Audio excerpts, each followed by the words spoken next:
right, so today we have Deranged and Damaged, Jingle Bell, and my man Spin Forth, better known as Yaggfu Front.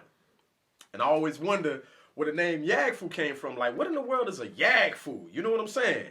It's actually an acronym that means you are going to get. No, I'm putting a T in there. You are gonna get fucked up front. And the reason that they, in my world, in my special little world, the reason that they came up with that name, because at the time, you know, you had rap collectives and rap groups that made posse cuts and whatnot. That was high energy. You know, it was a competition. It was combat and whatnot. You had groups like Leader of New School. You had Tribe Called Quest.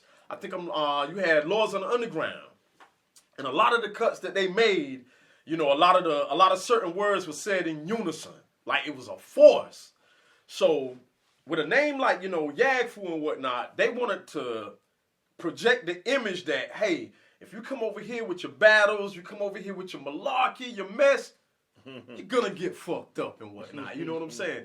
It wasn't on no violent tip or nothing like that. You know, it was just, you know, it was strictly for the love of the art. You know, MCs back then wasn't just MCs. There was more like, you know, characters and whatnot, like superheroes and whatnot. And that's how I look at these collective of brothers right here. But I'm gonna fall back a little bit. I'm gonna let these brothers explain their own history, the origin behind their names, etc.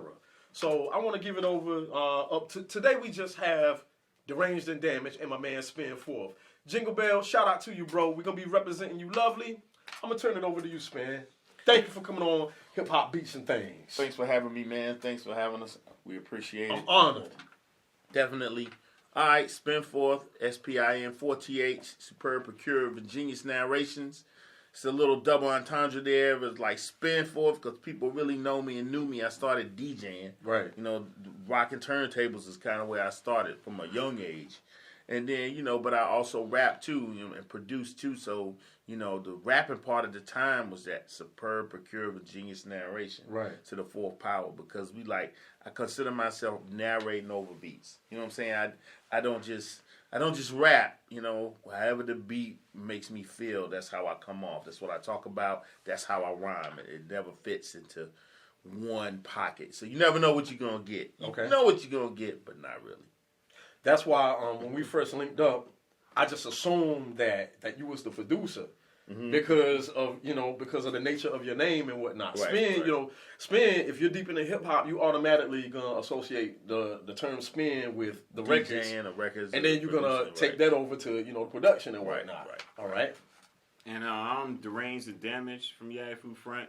I got my name when we were at WKNC. We were mixing. I was a late night DJ there, and these guys came up out of the blue. He called me on the phone like, hey, man, let me come up and spin. I was like, bet. I didn't even know who they were. They came around the corner. He was dope, and we started doing a radio show. And then one night, I think I hit the needle or something on the record, and it was like, a DJ Damage on the Wheels of Steel. And it stuck. That's a hard name, though. We used to, how Yaggfu Front got together was, I was at the radio station. These guys were at St. Augustine's College. Word. Now, they were already putting stuff together. You guys, had you done Keep On, or was that? No, we hadn't done that yet. Okay. We hadn't done that yet. So, they had a record label. Tyrone had a record label. That's Jingle from Yaggfu Front. Okay. So, he had a record label called Tempo Records. He had brought it up there with him, right? Yeah, he brought it and to school. And so, but they were local DJs and mixing. I was like a radio DJ at WKNC at NC State. Now, I don't know if you know the history of how hip-hop really kind of came about in this area. I need it right here, right now. All right, so there was in the 70s was the era of hip-hop, right when it started hitting, right? In the 77, 78, around here. But it was a weird kind of thing because from the 78s through the 80s, you had like people first playing it on the radio stations, but they wouldn't play it around here. The same radio station was here at the time, which was 107. Right. We didn't even have K97.5 yet. So they would play stuff, but they would do it in mixes. You know, late at night after 9, they would play hip-hop in different mixes, but it would be mostly 80s style music, and they'd throw hip-hop in there. But pretty much the climate for hip-hop wasn't necessarily like very positive around here. Right. Now, as it got bigger in New York City, you started hearing it more on the radio stations and places like that. But everybody wanted to rap, so they started having like little contests around. Right. You know, you got to kind of understand that in this area in North Carolina, there wasn't that much of a hip hop scene. Right. So as we came up, we started listening to the radio station. We would hear the mixes, Gilbert Baez, the Master, the Super Mix. You would hear Smokehouse on Foxy 107. Shout out to Smokehouse. Right. Word. Yeah. Smokehouse Wiggins. Right. Yeah. Word up. So and Salute, then for me it was Wax Master Tory. Mm. Now Wax Master Tory was White guy. no, he was a black guy. He goes by another name now. No. Oh, See, no. I'm gonna get you there. Get me there. Now, Wax Master Tory was my predecessor. Okay. Before I was on WKNC, the only place to get radio around in Raleigh and really the surrounding areas, if you could catch a signal, was WKNC. So people would tune in late at night. People in high school would tune in, listen to the mixes. And the guy who was hosting that was this guy named Wax Master Tory. He had mad charisma. Yeah. His mixes were always cool. He did these skits and these drops. And so for me, a lot of this was my contribution in Yaggfu Front, how I was seeing hip hop in the area. Because when I was young, like I told you, I went up to New York right when it was kind of popping off, and my grandparents had taken me around, so I was seeing it, but I had no clue of exactly what was going to turn. So you went to live in New York? No, I was just up there visiting for. Yeah, like we went to visit to New York. They lived in Binghamton, which is further up. Okay. So we had gone to New York, but while going through there, we're going through the Bronx, other things. Right. And we stopped at a park, and they're DJing. I'm not saying it was the first time ever. But you seen it though. But you seen it. I saw the vibe. I had no way to make a connection to it except for people DJing in the park. Right. So as you go back and hear about that, it spread like wildfire throughout those things. Somebody said, "Well, you were at the first one." I was like, listen, I don't even think I was aware enough to know what was going on, but I was definitely at a park there where they were DJing, and it was just a brand new thing where they were mixing stuff together. Right. So all the way, bring that to Wax Master Tory for me.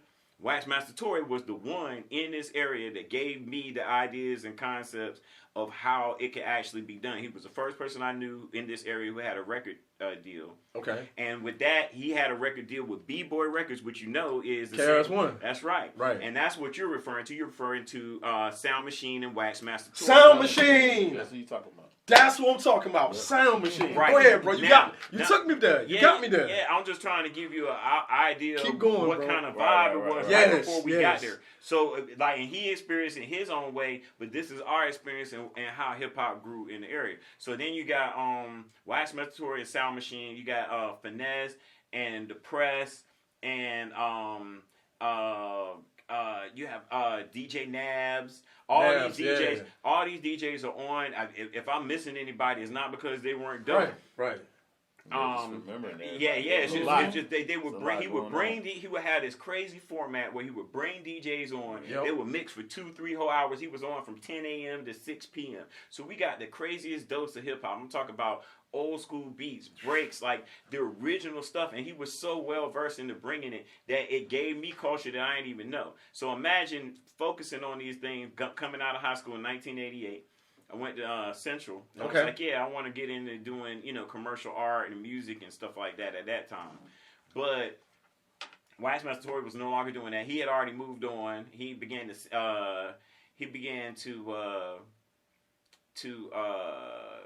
spread the the show all across the country through he was doing syncing. So he evolved. He evolved. Yeah, for sure. He went from WKNC to 97.5. From 97.5, he began to distribute syndication across the country. Yeah. So meanwhile, other people came and took his place, which was M. Ski. You remember him? M. Ski, the complex engineer from New Jersey. That's right. So he took on the mantle. Now he was more raw, more like somebody you would picture as. For here, he had the premier vibe. Okay. And he made beats and he did DJing, but it wasn't as much production as it was with Wax Master Tory. Wax Master Tory had drops, he had skits, he got all kinds of stuff. Right. M. Ski would be playing the raw. So those two things influenced me to the point of where I ended up calling up to the station. I met Waxmaster Tory, who told me to go ahead and do it. I would go up there like when I was young in high school and freestyle. He was like, man, I think you really got it. You should really do it. He came to my grandma's house in a Mercedes. I thought that was the best thing ever. Oh, yes. And then, so I met M-Ski. M-Ski put me on at WKNC.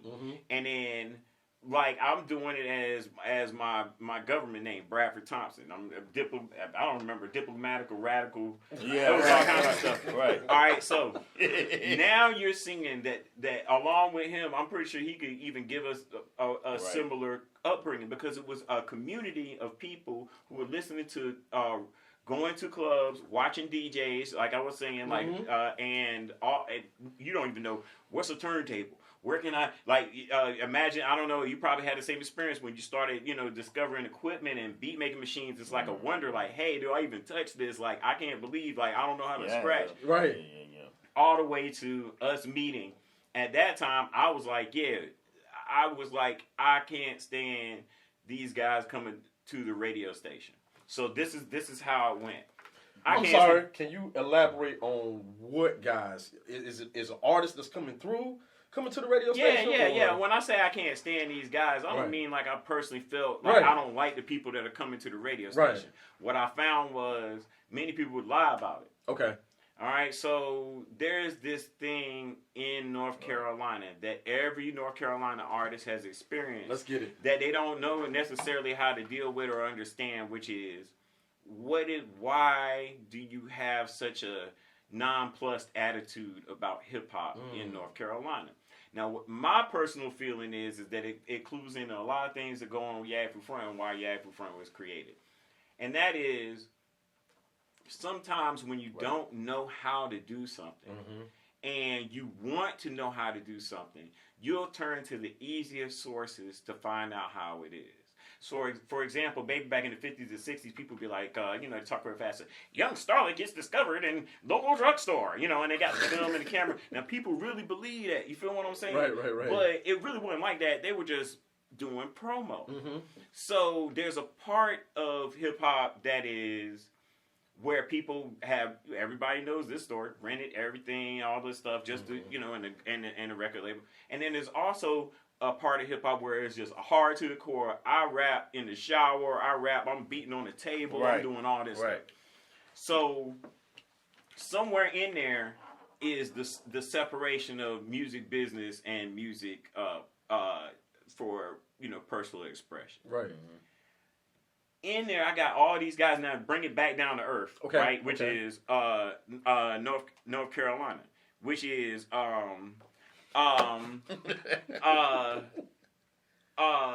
everybody wants to do it. Right.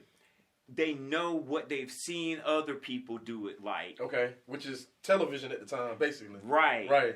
But have no connection to the business part of it whatsoever. Right. So now you're in a situation where you're dealing with the business end of a situation, and you want to fake it till you make it almost. Right. All right. So here we are. We're at the radio station clueless about any of that.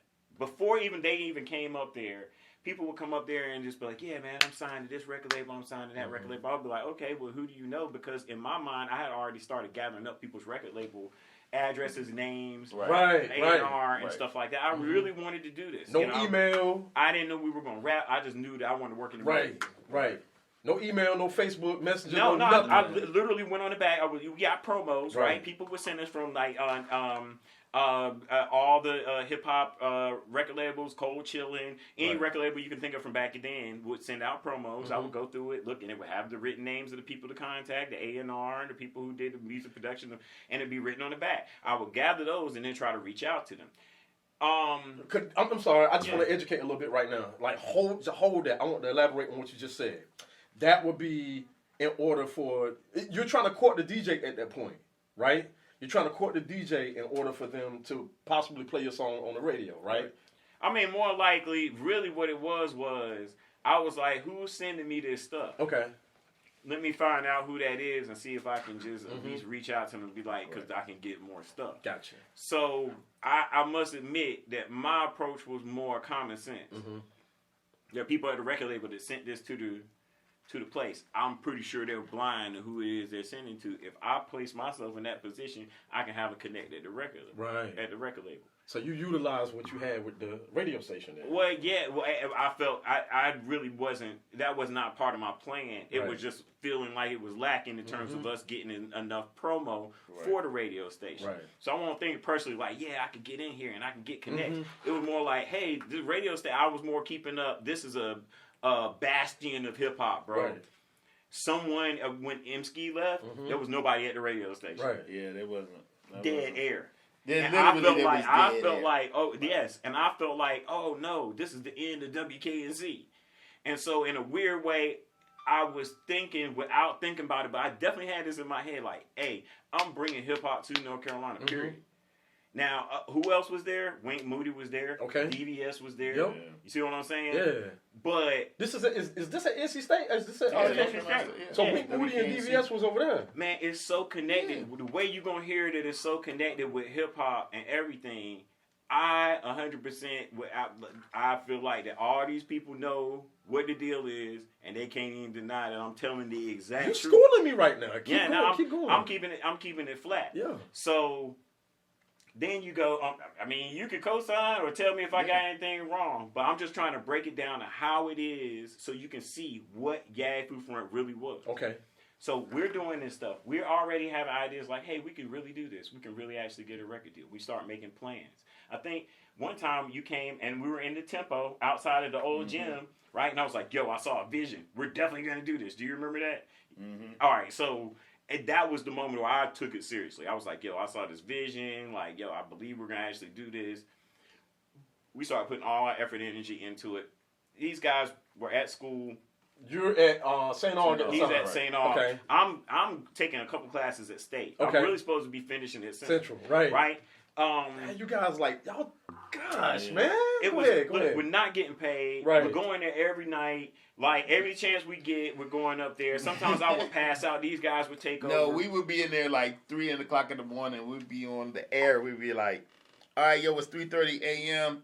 We ain't getting no phone calls. We ain't getting no requests. Right. All right, we about to pack it up. If y'all don't, phones will blow up. Blow up. Yo, we don't even know that people are listening. Right. You know what I'm saying? It's just the middle of the night. You Right. know what I'm saying? But we just rocking hip hop. Just hip hop. That's all we were doing.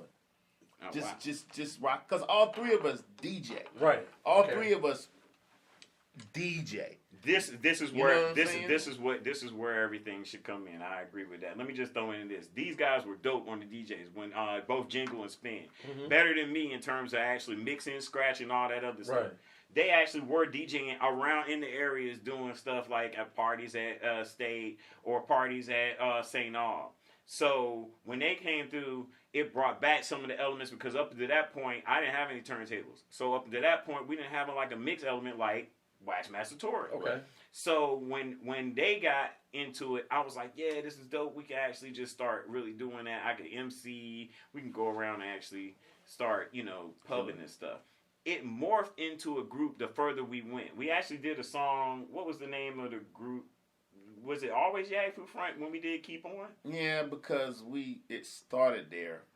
But it was like a collective. Yaggfu Front was like 6 people or something. Yeah, Yaggfu Front was a loosely sounds bigger than, because when I seen that y'all when it was just 3 people, I'm like, damn, they sound so much. There are more members in my mind in honorary, but we're the ones that kind of like push to the forefront because of all the stuff that we do. Right. But when we first did it, right then and there, you gotta understand, Yaggfu Front was all about everything that people are about today. Okay. So we said these things. We didn't know it, but we thought this is how the record label's supposed to do. This is how record labels, and when we get a deal, they're going to have all this stuff together. We say, hey, we're going to develop our logo. We're going to start putting together CDs and mixtapes. Did you guys do that yourselves? Yes. Mm-hmm. We did everything ourselves. Right.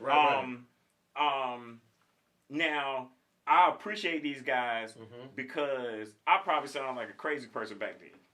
But the whole thing was already set up in my mind. And because they already had experience and were into it, they were like with it. So we were clicking, bro. So you was like, You was like Michael Bivins over there and whatnot. You know what I'm saying? Pretty much. See, you gotta understand. You're gonna have to balance it at different modes at different times. Right. Like right now, as we work with spin stuff, and spin's coming out with solo stuff. Spin is at the forefront of anything. Jingle may be the forefront of something. So you gotta understand, as guys, we're three kind of on the level college guys. Right. All of us with different talents, but strong in all kinds of senses. Plus, when you put us together, it's like a mixture of magic. Natural magic. So we're doing all that. We're calling ourselves Yaggfu Front. We're like, okay, logos, t-shirts, everything. Let's pick a name that nobody forever will ever have to worry about. And here we are. I came up with Yaggfu. Perry Jones came up with the front. Perry Jones is a part of y'all legacy. Yes. Oh, Perry was in the crew. Perry, what up, man? What's going on, bro? Perry, shout out to Straight to Tape Podcast. Right. Shout out to Straight to Tape Podcast, dog. Like, love you, bro. Yeah. I think I actually do one of the joints on his podcast. He was 100% on our first song we ever recorded, and he was on several other songs. So shout out to Perry. See, you just schooled me, man. I'm sorry, I hate to interject. There's so many interconnect. That's why I'm telling you, we ain't even done yet. God, you just man. So I'm gonna turn it over to him. But I did want to get you through how Yaggfu Front was formed. We were formed as a loose fitting collective, and then I also have to say that our friends at the time were the guys from Lords of the Underground. I was gonna ask you that. Thank you. Funky Man, we and him were roommates. You was roommates with Mr. Funky. Yeah, Man. he used to come to the radio station. That's my boy, 100 grand to the end. Right. And then Biggie was floating around. I always say that, but Biggie Smalls was floating around where? Like literally around us at the time. Are we still in North Carolina right now? We're in Raleigh. This is what I'm trying to explain. It was us, and this is all true. But you have to understand, nobody was hanging. Like, we hung around with Rugged Man, R.A. the Rugged Man. Right. And we hung around with Lords of the Underground. Right. And then we hung around with another group called Seventh Tribe, which we also have. That's Damu. Damu, right, that's right. Yo, shout out Damu. Right. Shout out. Yeah. So all that's legitimate. This is crazy, now, Biggie man. was there, but Biggie probably was doing what Biggie was doing, as everybody knows. But I see him, he came up to the radio station, and... Wait, I'm sorry, y'all. But we didn't know that was going to be... Okay, you got to understand. How do you know that that's who he was going to be? Nobody knew anything. Nobody knew anything. Biggie was coming to WKNC. A couple of times, Biggie came to rap, but I mainly saw him with DJ Assassin. Right. And that was only, so you got to understand that... Assassin knows everybody. Yeah, I don't want it to be like Yaggfu Front and Biggie Smalls was hanging out. The only thing, he knows everybody. So you got to understand that it was more like, hey, it's the guys in college. Biggie happened to be here. He was a rapper, so he'd show up. Plus, there was only a few clubs to go to. You see what I'm saying? So it was just kind of mixed together. You was only going to be at the Cat's Cradle, or you was going to be at the brewery, or you was going to be at the zoo, the deck. Right. Or people were like, and Bentleys. See, you don't know nothing about Bentleys, do you? I don't know nothing, bro. Okay. You got like, look, bro. I'm sitting back right now in awe because these people that y'all have mentioned so far, I see them in the second or third phase of their career. Right. Like when I see Perry Jones look like a lawyer that comes to get, he comes to shows and get, he document the artists and whatnot. He was my roommate. I was his roommate. He actually had it was Perry Jones that somehow I don't know how we reconnected, but I know it was through WKNC. Right. So Perry Jones was integral to me being at WKNC. Earthquake. Hold it for just a moment. You blowing my mind right. Yo, I know these people, dog. But I like Perry, bro. Like you don't know I know you though. That's the funny part. That's why I've been contacting you the whole time. So I've known you. Let me tell you this. I know people in Wilson. Wow. Yeah. So I've been following you the whole time. I even mentioned that to you the whole time, bro. The whole time. So that's why I don't even want. Yeah, that's the type of stuff where I've been in a situation where I've been in like that, and it was fucked up. I ain't gonna lie to you, cause you don't want to meet people that you see what I'm saying? Yeah. And then it gets reversed because Right. you be like, well, damn, he followed me. But like, yeah, I follow everybody in North Carolina hip hop. Right. You see what I'm saying? So Are we back? yeah. Okay. Anyway, just I figured you would appreciate knowing your history in hip hop, that you would appreciate me mentioning the things that I'm mentioning. These are Easter And eggs, hitting bro. These are Easter eggs, and see, the whole thing is an Easter egg. what? See, hold tight, because I just want to mention something real quick. See, the purpose of this podcast right now, at this stage, is to tell all the stories that are going untold. To connect, you know what I'm saying? To connect lot of all, them, bro. right? To connect all of these together. You know, you lot of mentioned Damu, you mentioned Perry, you mentioned Assassin. See, I just know Assassin from. I think I heard a Assassin name throughout the years on the radio, but I didn't meet Assassin until he started doing the functions every Sunday night. You know, downtown. First time I met Assassin was at 2 years ago. Lords of the Underground came down to Shaw. Shaw Homecoming. Shaw Homecoming. That's when I met you for the first time too. We didn't really get to kick it like that, but that's when I first seen you. And you know, I'm seeing these cats at the second, third phase of their careers now. Right. So I don't know them from the creative standpoint when they was like, you know, in the trenches and whatnot. So you blowing my mind right now, I mean, bro. in my mind, everybody that we mentioned so far, DVS, Wink Moody, Right. Travis Gill, It's a lot, bro. Perry Jones, Earthquake, they all are connected in some way to those times where hip hop was popping out. And the weird part about it is when we left and went to New York or went to other places, we would see like these people. Right. So These same people that you're mentioning. the same people that we mentioned. See what you're doing for them, and I'm not saying that they needed it, but what you're doing for cats like Perry and Damu and Assassin, even though they are working, you know what I'm saying, like a mug now, you're giving them credibility, man. You're adding on to, you know, like they didn't just pop up doing this. Like they put in their work in the creative side too. Like I really appreciate that, Seven man. Tribe, we did a lot of work. I appreciate with them, that, bro. man. For real. I have to say, we don't do that many interviews. But whoever watching it or whoever sees This is gold. Yeah, they're going to be like, that's Brad, This is regardless. Like, you know what I'm saying? But I totally get what you're saying. However, it's the thing that to bring it full circle, because I want to pass off to him. The point I was trying to make, you like, yo, you know, what is it with the North Carolina hip-hop scene? I think you touched on it, bro. Right. One of the reasons why you haven't heard, like, a lot from us is the story can't be told unless you talk about Yaggfu Front. I can't. So, right. But can you actually talk about Yaggfu Front? You cannot. So you're left in a conundrum there because, like I said, the whole thing is an Easter egg. Right. The only thing you can do is sit there and hear it come from us. But if you hear it come from us, then you know what it is. Everybody involved got to be like, yeah. So that is possibly the reason why you don't hear from us. You know what I'm saying? Yeah, but I'm just keeping a stat. Like, you know what I'm saying? The name of the group is called Yaggfu Front. Right. And nobody ain't going to find us fronting about anything that got to do with us or anybody else that had anything to do with us either. Right. Or what you doing or what anybody else is doing. So. Well, one thing you just said that sticks out is you cannot tell the story of North Carolina hip-hop without mentioning Yaggfu Front. You can't. I mean, you could try. You can, but you're gonna end up skipping a lot of stuff. I can't tell my story without mentioning these guys or Waxmaster Tory. Right. But it depends on how steeped you are in hip hop. Because if you steep like we are, we on the basic pillars of hip hop. We into the KRS-One, you know, philosophy kind of way of looking at hip hop in a lot of respects. So we definitely down with the essence. Right. As you get further away from the essence, it's kind of like explaining, you know, the way that you look at gender. Or like nowadays or whatever, that's not any disrespect to anybody, but some people look at hip hop as being this multi-fluid kind of vibe thing. It could be this, you could be making beats on flowers. Man, you know what I'm saying?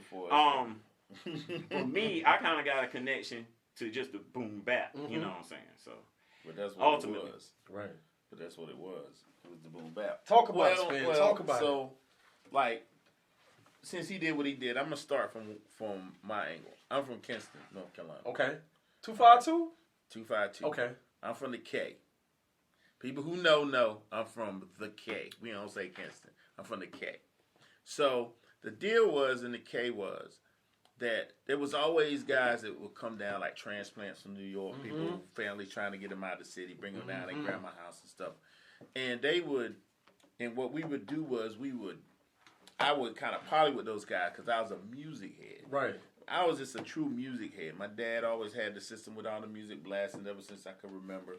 All the Earth, Wind, and Fire. Everybody know parents came up who when you was small in the 70s, you know the vibe your parents was on with the music. My dad always had that. So over time, you know, I just got engulfed in it. And my introduction to hip hop, of course, in Kinston, North Carolina, was based on MTV. Okay. Right? Because the first time, you know, I heard it from my cousins. I had cousins that live in Jersey and stuff. So they'd come down with tapes and stuff like that. But that was it for me. You know, I had to, and then there was a couple guys that moved down from New York. They would have music and stuff.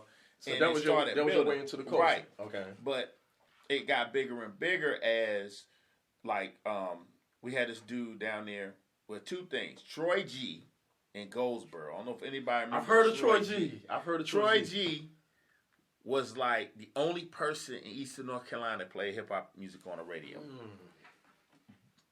Like from 9 o'clock to like 11 o'clock, something like that. But Troy G was the worst DJ ever. Now listen. Okay. I'm sorry, Troy G. God, but man. you know that first year he started, he would be trying to cut and scratch, but he couldn't. He could never be on beat or nothing. It used to drive me crazy. Okay. Because I was trying to learn and absorb that. Mm-hmm. And he couldn't get it right, but he played all the music I wanted to hear. Right. So religiously. So the playlist was fire. So religiously, I was a Troy G fan. Right. I just was. That's what I had. But me internally was like, DJ.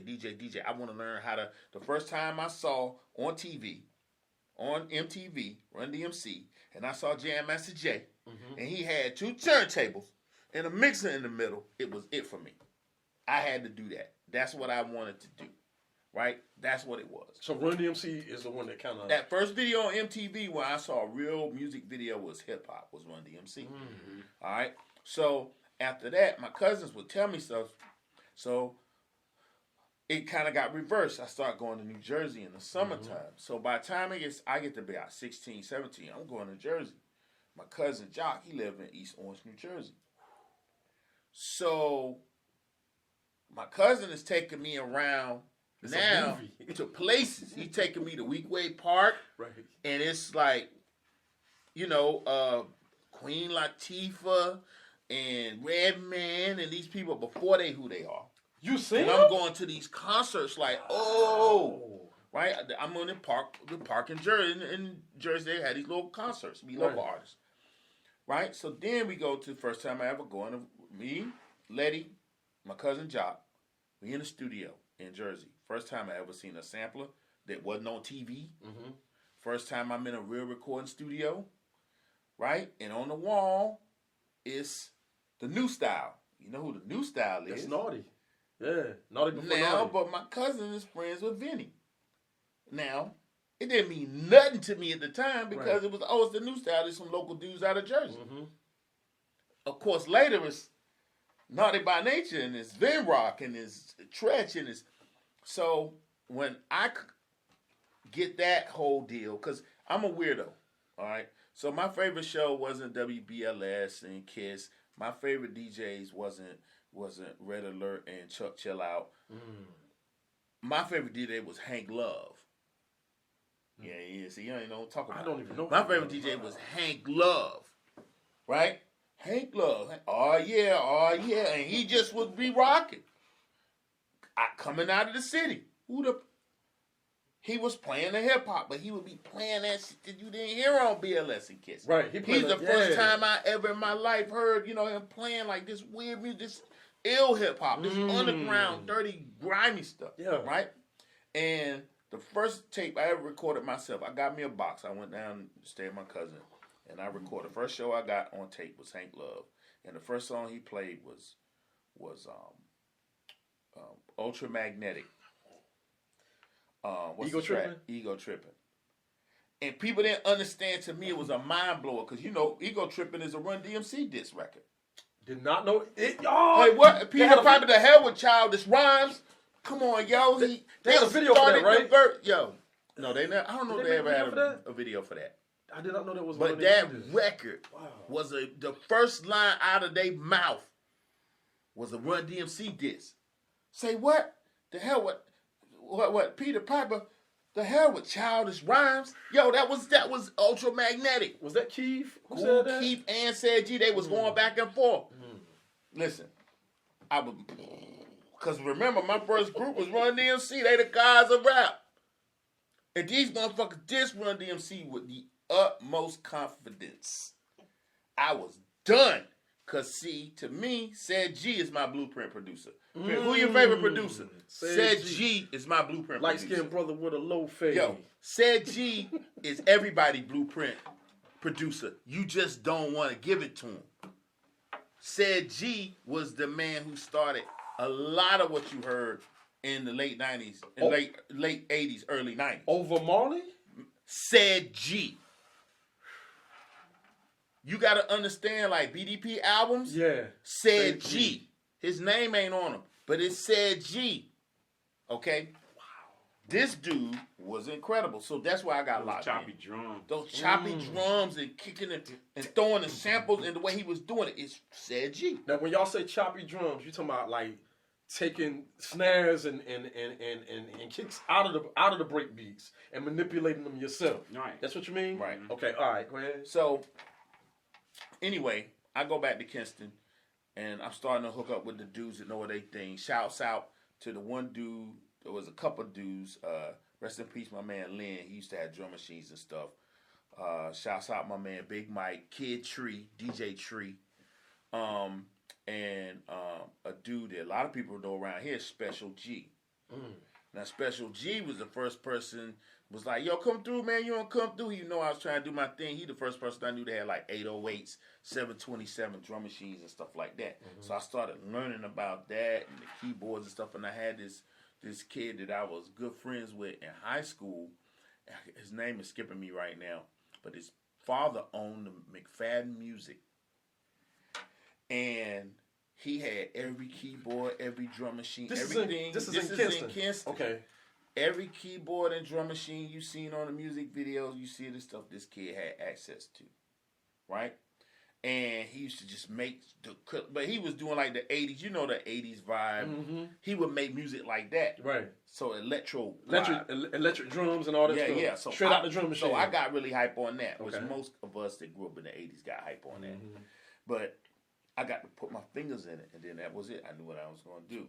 That next Christmas, after that trip to Jersey, my father bought me 2 turntables, and my aunt bought me a mixer, and after that, it was done.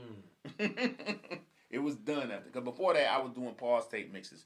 Y'all know what time it is with the pause tape mixes. Yes, sir. I'm talking two radios next to each other, and I'm pausing them so they trying to blend the music and together. You had to be nice too. Yo, you had to be nice too, cause needle dropping. Yep. But so like you should telling my age. So good, bro. So the deal was, it's funny because if you look in my senior paper in my high school, you know you used to do the senior paper. In my senior paper, it said, "Where you gonna be in 5 years?" They asked everybody, "Where you gonna be in 5 years?" I said, 5 years. I'm gonna have a record deal on a major record label. That's what I said. My senior year. That's in there. It's written. It's immortalized. I said I was going to do that because I knew that's what I was going to do. We got to St. All. Got with Jingle. And I'm really going down rabbit hole now. No, get it. I get with Jingle. Jingle's out of Virginia Beach. In Norfolk. And Jingle's like, he been doing the same thing. Jingle was like, I'm going to get a record deal. Jingle's been meeting people, record labels, artists come to town. He hook up with people. You met Jingle at St. All? I met Jingle at St. All. Okay. We went to St. All together. We both in communications. Yep. So Jingle's like, yo, here's my record. You know what I'm saying? Brother Black. Okay. Record was dope. I got studio and everything. We had to go all the way to Virginia to record. It's cool. We wasn't even there yet. We was just building. But he was serious. I was serious because I was doing stuff with my cousin. Me and my cousin was like, yo, we're going to make a group. All right? But they in Jersey. I'm in North Carolina. So, in that first year we getting together, we meet him. I was in communications. So my deal was St. Aug and North Carolina State had a program. St. Aug had built a brand new television station. Okay. And State was building a brand new radio station. They had the older one. Right. And so I signed the papers. I got my little thing. I got my little state ID. So the state kids could come to St. Aug to do the TV. Right. I could go to the state. state Yeah. do the radio. Right. Word. All right, let's do that. So that's how I met him. Right? Because I'm calling him, I'm listening to him every night. And one night I just called him like, yo, what's up, man? It's Tory, blah, blah, blah. He thought I was Waxmaster. Right. He got. But not thinking about it, but I wasn't thinking about it. Right, so, right, you know, right. But, you know, he invited me up, and then I came with Jingle, and let's go. But the whole thing is, like, I tell you who, and I was at St. Aug, who was in the room next to me, my sweet mate, was Grapevine.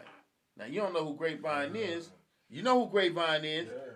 Off and on. Here it is, baby. Trends Paul. of culture. Yeah. So he, like, in North Carolina? yeah, he went to St. Aug. Oh, throw this Look, cup, bro. So he's like, boom. Wait a minute, what? So I'm knowing him for like the first, semesters and stuff. We building, we all on some rap shit. And he's like, yo, we got a deal. I'm out. And he was gone, right? Okay. Quick question. Okay, off and on. Lord Finesse produced that record? Was that Lord Finesse? I don't know. Not sure. I don't remember. Okay, I don't remember. is there a Lord Finesse North Carolina connection? Quite possibly. Okay. Y'all go I ahead. don't know. I'm sorry. I don't know. I was trying to link some stuff together, but Finesse, DITC. Yeah. DITC Diamond. Right. Diamond Yaggfu Front. I mean, There's- there's 6 degrees of separation. yeah, I ain't mean to throw y'all off. I was trying to. Let's get back to my man from Trends of Culture. Right. So anyway, but that was him. So Okay. you know what I'm saying? I thought that was interesting because that came about much later as we saw Trends drop. Right. And I'm saying we watching the TV and we working on getting a deal. Now we kind of in the pocket. We ain't got a deal yet, but we working on it. And off and on blows up, and I'm like, yo, So it's obtainable. oh, man, It's Right. obtainable. You Well- see that it's obtainable at this point. Well, yeah, okay, so it mixed in because technically when they came out, Dante had already come down. Yeah, So Dante Ross is yeah, the because guy- we was yeah, working on Dante- it. Yeah. Wait. Oh, yeah. Wait. Dante Ross come down to where? To North So Carolina. he to come came see down us. just to see us, just specifically Dante to see us. Stimulated Dummies? Dante Yeah. Ross? Dante Yeah. the Scrub, Dante Ross. He was yeah. signing well. He was with okay. Electra. So He was with wait, Electra. Let's do this real Because quick. you about to answer my question. Yeah, Go because ahead. I want him to continue. I Go just ahead. want to fill in the blanks. Go ahead. Boom. During this time, we're performing. We are Yaggfu Front. Right. We're going from here to there. Went to D.C. We were performing Chapel Hill. We performed with Leaders of the New School. Leaders of the New School on Electra. Electra gets our demo tape, and Dante Ross comes down to see us perform at Chapel Hill. Like, we go around, kick it with him. Did you guys sign with Electra? No, we didn't sign with Electra. Okay. We signed with Mercury. I was going to ask, did you sign the Mercury? Right. Okay, bam. Go Dante ahead. was trying to make it happen. Right. But there was other stuff happening at the time. He definitely wanted us to sign us, but we already. Oh yeah. So before that, when we were at the radio station, when we first started trying to get record deals, Right. we decided, we're just gonna blanket the industry with tapes. Okay. Flood them. Okay. Yeah. But we got the deal with Danny and Daniel Chavis, which is a group called The Velt, which is a shoegaze kind of rock Rock group, band. right. Okay. They were friends of us, but they went to church with me. And when we were all singing in choir, Right. and there were the weirdos dressed real weird, but I used to idolize them because I was like, wow, 2 black guys that just don't care. Right. Shouts out to the Velt. Yeah, shouts out to the belt. So, so when I came back around, like, hey, we have a group. We all met them, and they would take us around on their rock groups, and we opened up to them as a rap group. Yeah. And it was great. Like, we got exposed. Yeah, to a lot of we people. got exposed to Chapel Hill, State, like the Yeah, frat frat we did parties at frat houses, Yeah. the Cat's Cradle. We be rocking, cause see they was different. Like before Fishbone, right? They was rocking drum breaks, like true hip hop breaks, Right. but they was playing Yeah. guitars and singing and stuff over it. Like they was doing something else. That's how they got their deal. Right. Yeah, they So had that's- a dope drummer. yeah, they had a played the super dope guitar, drummer. bass, Who did they sign twins. with? They were with Mercury. They signed with Mercury. Right. Okay, so was you guys on Mercury the same time Black Sheep was? Was Black Yes. Sheep on Mercury? Yeah. Okay, is there a link with Black Sheep somewhere in here? I mean, like, listen. Other all than these- label mates. You have to understand, Yaggfu Front is an enigma. People didn't know what to do with us. Right. All right? Right. So they would approach us like fans, bro. Honestly. Right. So it was a weird kind of place to be in. Mm-hmm. Because even though we would be aware, okay, first off, we got compared to groups we were not trying to be like. Second off, such as they put us with the native tongues. Like now, Bobby knew the native tongues. And we float around, and even Jingle would say, "Yeah, it would be great if we were in the native tongue." But it wasn't like it was anything else but a general respect in general. Right. Like, oh yeah, I know you guys. Like generally looking at just the same way people look at us today. We know you, kind of like I'm familiar. You're not like in the forefront of my head, but I know who you guys are. Right. And so because of that, we end up getting like where most people who are celebrated by most rappers would turn around and go, "You do us like that." Right. But we over here like, hey, we were just y'all rappers. Yeah, we rappers. We had a lot of things happen to us that was unusual at the time, but it kind of defined what we was doing. So like we be like, after we started trying to get established a little bit, you know, we would be in LA and they'd be like, "Oh, y'all from Midwest? Where y'all from?" We be in New York. "Oh, y'all from California?" Or we be in the South. "Oh, y'all where y'all from? Y'all up north?" Like nobody could peg us. Nobody could figure out where we were coming from with it, because we just came sideways with everything. Yeah, we got all kinds of stuff. Industry plans, like you guys don't write your stuff. We're too smart. Our lyrics are too simple. Our lyrics are too complex. Yo, nobody understood what it was when we lived in our own universe. Right? And two, we's from North Carolina. The cool thing about being from North Carolina was real simple. You can go with rock over here. Get some go-go over here. We're right in the R&B over here. You got some hip-hop. You got some MC Shadi. And you got some, Philly. You got some what's his name? Schoolie D. Reggae. You got your reggae. You got, and we was in college. So here's people coming from all over the world coming to go to school, bringing their music. Right. So we was just absorbing. You can hear that in our music. Like if you having a party, they used to do a party where they would play anything, go-go, hip hop. A little bit of rock mixed with like break beats. Like the thing that really endeared me towards Spin to be like, yeah, let's do something together was he played that Jigga by Shazzy. Yo! Wait. And then he mixed in the Imperial March with Star Wars. So it's going and it's like I was like, oh, that's dope. And he stopped. I was like, nah, bring it back. He brought it back and did it again. Now we're doing this live on the air. So the whole people's bugging. Yeah. So we like those moments, those hip hop moments. We used to do Jimmy. When we first started doing concerts, we would always cover Jimmy because there's a point. There's a point in the song where everybody yells, "It's Jimmy!" Right. The point of hip hop for us is to get everybody into the mode where it's almost like you get ready to move the crossfader back. The hip hop point of moving the crossfader back, and the whole crowd going, "It's Jay!" Like, come on, everybody, here we go, it's.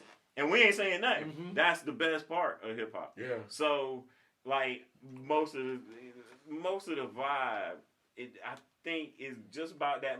It carried over in the parties. If you think about it, but we are hip hop heads. When you say it's Shazzy, nobody has ever mentioned Shazzy back to me. Right. We are hip hop heads. So we approach, I approach even my job right now this day like that. We hip hop heads, right? And the deal was with us, with Yag Food was, we would sit around all day. And you know how you sit around with your boys and you would say the funniest thing, the simplest thing, and it's saying silly and weird to you. Like, oh, that would be funny if we did this. Ha ha ha. And you never really think it, right? But we would do that for real and be like, that would be funny. Let's record that shit. That's what we would do. Right. And that's like when you listen to Action Packed Adventure, Action Packed, which is a dope album title, by the way. It's a stream of thought. It's the idea. It's our creativity. What you hearing is peak creativity. Yo, real talk. Yo, what you hearing the rhymes? You ain't hearing rhymes and we wrote 8 times and rewrote and all that. It was like, yo, this beat is dope. Yo, Yo, what you got, damage? I got this. Yo, what you got, spin? I said this.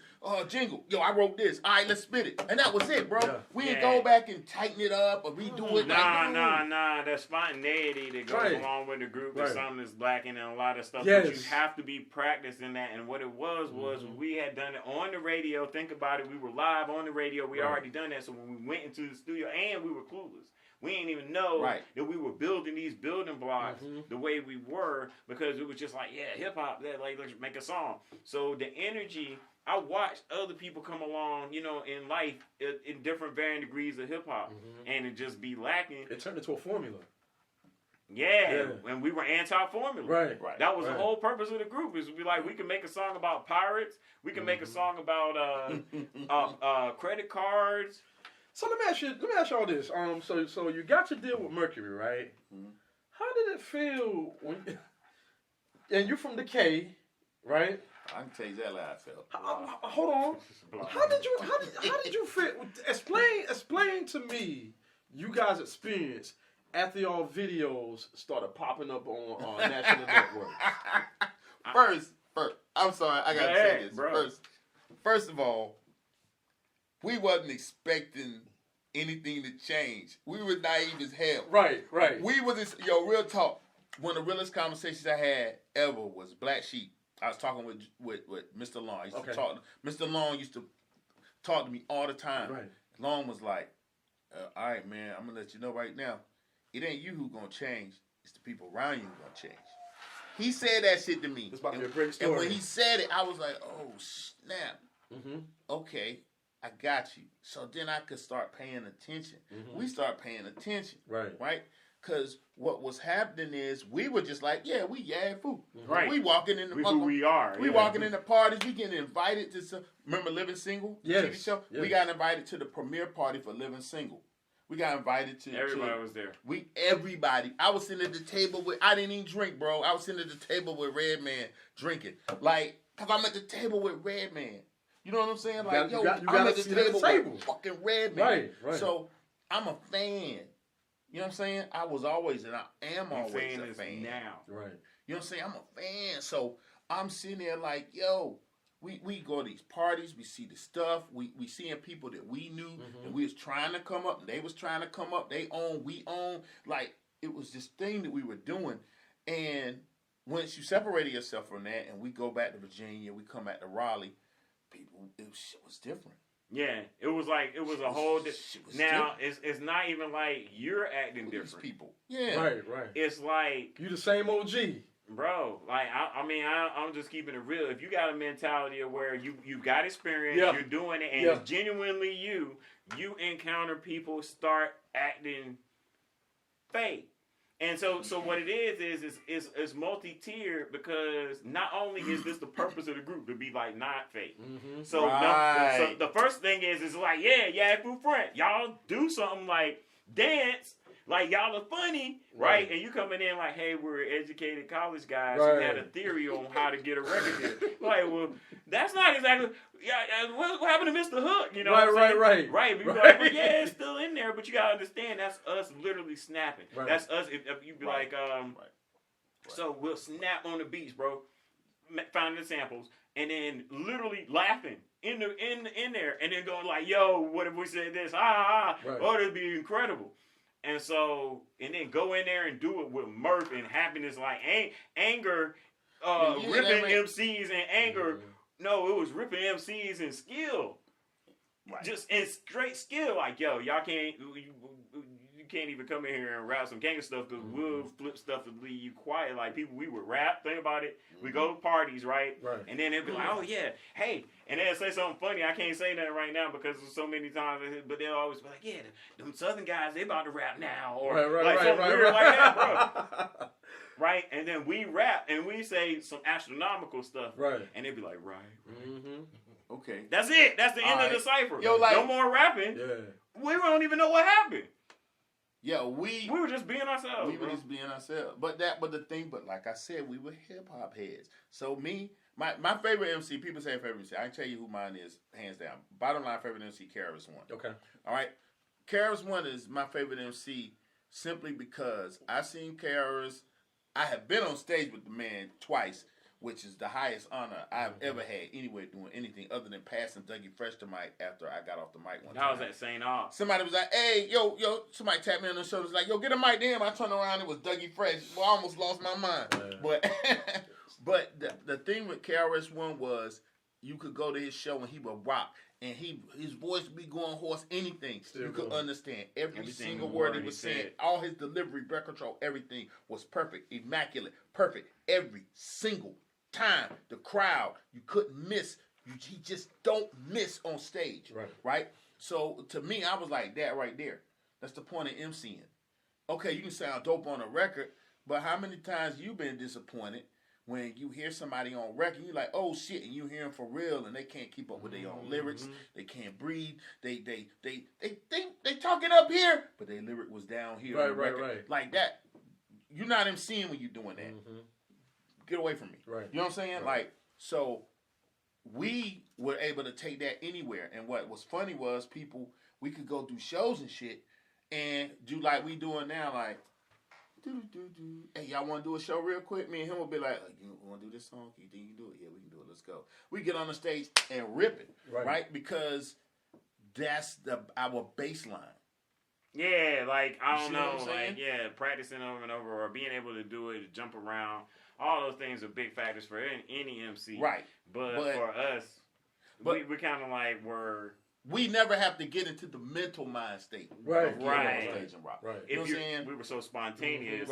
We can do things spontaneously. So yeah, we not, you know, but the deal was with us was navigating hip hop. When we got in there and meeting people and doing things, we got, like he said, these odd responses. Getting back to your question, I went way over here. You good, brother. You know, it was strange to me when we were recording the album. We recorded in Virginia Beach because we wanted to be somewhere familiar. That's where the first album was recorded. It was recorded in Virginia Beach. So y'all are leading into my questions now. Okay, some deeper questions, but go ahead. So Jingle being from there, when we first started recording, shouts out to my man Sam, shouts out to Rodney. Classes would end on Friday. Right. We all get together, get on the back of Sam pickup truck, no matter it was 100 degrees. No matter what, had a cover over the back. Right. I was asleep. But whether it was 100 degrees or 30 degrees, he's in the back of that damn pickup truck going to Norfolk. We pull right up to the studio. We go in the studio, Middy's Studio is called. Some of the best Randy Melton. We get out and start rocking. All right, we got 3 songs. We're going to do these 3 songs. We're going to do these 3. Y'all ready? Let's go. We have to put the beat together then because it wasn't. Talk to me about that. It wasn't the time where everybody had a drum machine and stuff like that. Okay. There was some people around Raleigh that had equipment and stuff like that. But you know, they was in like the guys that Seventh Tribe was working with and stuff. They was able to have their own like recording studio and stuff like that. But it's very difficult to have find the time for us to get in and do this thing, for us to be able to get into one place and record. So Jingle's home base was Virginia, and that was the best place to go, was that studio, because we were doing this for a minute too. If you think about it, this was 2 years before we even started getting. This was 89. Yeah. So 2 years before 89, we first started putting this whole thing together. It's like, we're going to do this with the sole purposes of all of us like getting on, including like even the guys he's talking about. So they're coming through the station, right? I was just making sure because I just realized, damn, you talking about 2 years before we even got on, before our first single came. Before our first single, that's 2 years before that, easy. So the thing was, we going back and forth for the studio, and the Virginia connection was we start meeting and hanging with people in Virginia that's doing their thing. You know what I'm saying? So we running into the guys that's recording and people that these are some guys that we might know. Not at this point. Not at this point. All right. That comes in kind of later. Yeah, when we got the deal. When we got the deal, and we were there. So I can fast forward to that. We decided we were going to record in Virginia. Okay. So we go to the label. They was like, I don't know about that. We already got the Mercury deal right now, right? Right. Yeah, we already got the Mercury deal. So we do a couple things in Chungking. We do some stuff. You guys recorded at Chungking? Yeah, we recorded D&D, Chungking, Calliope. All Apollo Studios. Yeah, we did rock in Apollo too, which was crazy. Apollo was great. That was a mind blower to me to be in what's Apollo. Studio? The Apollo? No, the Yeah, Apollo. in the In the Apollo, they have a in the recording Apollo. They have it studio. in the Wow. They Apollo. have an amazing studio. Looking for a contract. Yeah, we recorded that in Apollo. So we Re-recorded it. So we go, re-recorded it. So when we in Virginia, we decide we're gonna get us we got a condo at the beach, Virginia Beach. So we in a condo in Virginia Beach, and we doing like 9 to 5 in the studio. We get up in the morning, we go to the studio, we record. Start getting dark. We come back. Yeah. While that's happening, I go home over the holidays. I hear. I don't ask me who in the heck how this guy. I hear. Oh well, we heard y'all live on a mansion on the beach on the ocean front in Virginia Beach. It was like, we live in a mansion on the ocean front of the.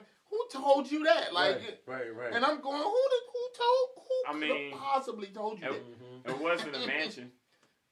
It was on the beach. It was on the ocean front. I mean, it still sounds dope, though. You know what I'm saying? Yeah. It was just like if you got an Airbnb today. Right. Like that. So they embellish the story. Yeah, but we're not embellishing it though. But it's crazy because people's like, oh, y'all doing like it just.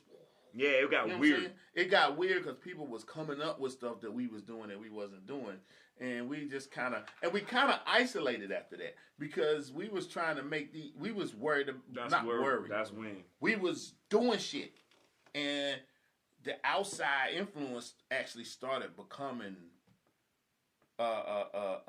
hindrance almost. Yeah, it started being a thing.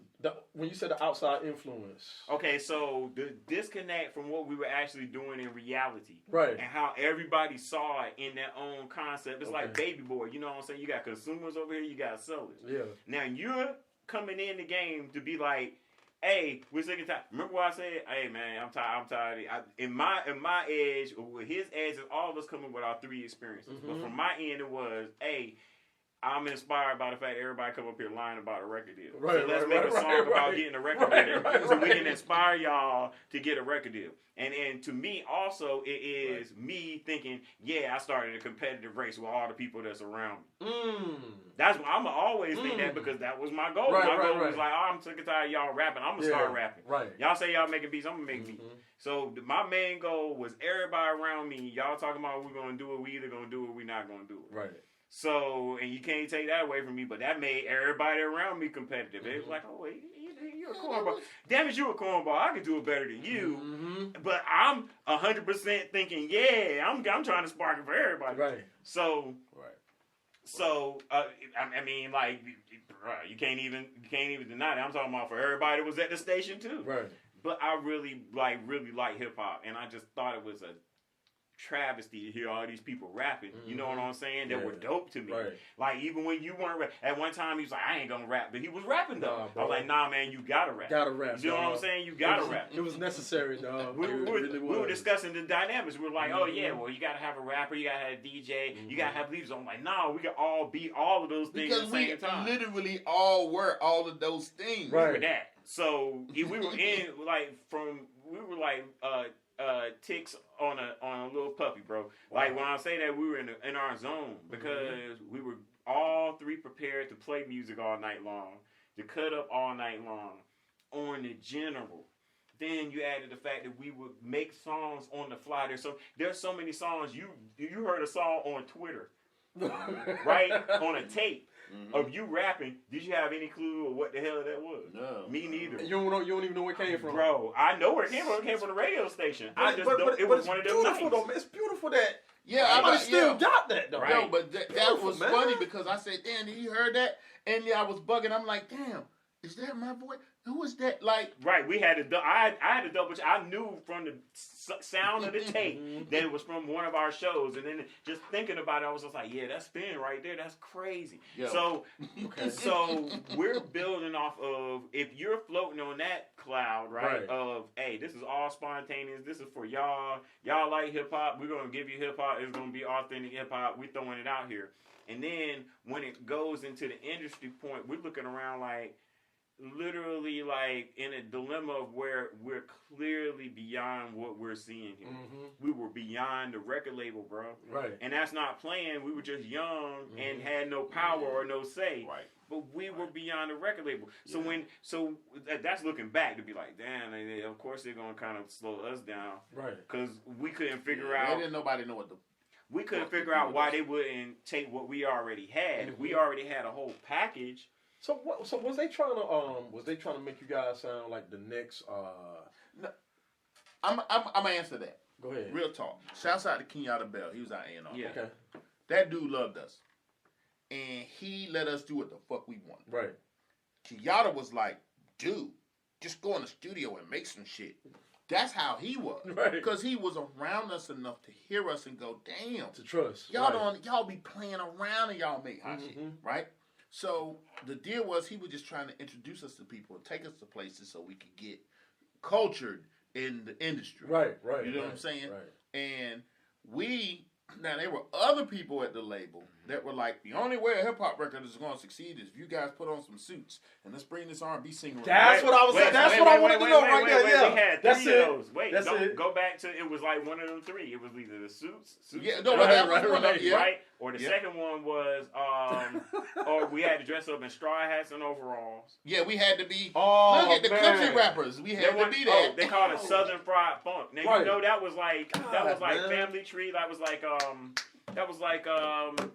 Speech in the Arrested Arrested Development. Development. Right, yeah. They wanted to use that. They wanted us to dress up in straw. I was like, well, do you guys get that? What about the idea of us being intelligent college kids who come up with a formula on how to get a record deal, spell it out for people, Right. and be like, yo, we're trying to inspire other rappers.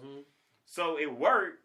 The only thing that didn't work for us, I think, as a group was the realization that an industry can, for the purposes of trying to get in where you fit in, saying you're doing something. Yeah. The stuff that we had back then, if you go back and see some of the cartoons and designs and the logos, the stuff we had, like some of that stuff gets out on the internet. Fire. All right, they didn't get it. They didn't get any of it. They didn't get us taking around our own cameras. Think about what I was saying. They didn't get us taking around our own cameras, filming us. They didn't take it. They didn't get us making a website then. Right then and there, we were like, yeah, we need to make a website. They didn't take a lot, bro. They didn't take a lot of really strong suggestions. In fact, when it came to the album cover, which we were like, yo, we need to do it like Sgt. Pepper's Lonely Hearts Club Band. I can draw it. Me, personally, I can kill it. Skip right. They skipped over what I was doing and did. This showed us one day. Oh, here's your cover. Here's your cover. You talking about the one that's current cover. Fuck did that come from? Bro. Like we didn't even know where it came from. That cover is still kind of it's legendary though, the bro. The cover is legendary as it is, but what we had was planned. Listen, man, what we had planned to do, if we had done what we have done, what we had thought of, it would have been like this. Action Packed Adventure would have had a crazy cover like Sgt. Pepper's Lonely Hearts Club Band. And then also we would have been filmed doing stuff like jumping off of cliffs, skydiving, everything that people do today. We were like, yeah, we'll do action-packed adventure. Now what we'll do is we're down to do anything. We're crazy. So you guys can put us in situations. This is before Jackass ever came out. Think about it. Y'all can put us in crazy situations, have us jump out of planes. We'll make it all safe. It was like Fear Factor almost. You guys was thinking like that back then. That's what we're pitching to the record label. We're pitching these ideas. Like, it was multiple ideas. We had great ideas for the record label. And stuff that just got pushed under the table because they were like, oh, we don't have a budget. We can buy these cameras, we can get these video cameras. Right. Oh, we don't have a budget for that. But the thing is when you get signed and you get involved in a deal, there are many things that are mitigating factors that you can't control. People have budgets. Each department has a budget. You don't know if one budget might be over here skimming from the budget. That's messing up with what you're doing. You don't know if another people, they messed up something over here and trying to make the same. You don't know if it's inter-office relationships. Out of your budget by doing some janky shit on all that stuff can come about. Now, we had a decent contract, which enabled us to leave the contract That's the one thing we had that was going for us. Is that we didn't get dropped. We would have a choice. We could either stay with them or leave right then and there. So the disappearing part is be like, look, it ain't the Illuminati, ain't none of that. It's just straight up you not handling your business. Anything that everybody said, oh, it's all this stuff, it's just back dealing and there's all kind of stuff, it's the Illuminati and all that stuff.